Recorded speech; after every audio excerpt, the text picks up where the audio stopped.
How to see connected Wi-Fi password in mobile. Hello everyone, this is Sabrina here to help you today. So without any further ado, let's get right into the video. First, go to your settings. After that, go to connections. Now go to Wi-Fi. Now go to Wi-Fi settings. After that, go to view more and go to QR code. Now you will find this Wi-Fi QR. But if you want to find the password of your Wi-Fi, tap and hold, go to settings, and then you will also find password in this QR as well.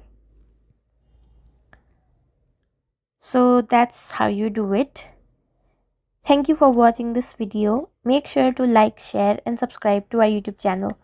If you got any questions, comment them down and I'll catch you in the next one.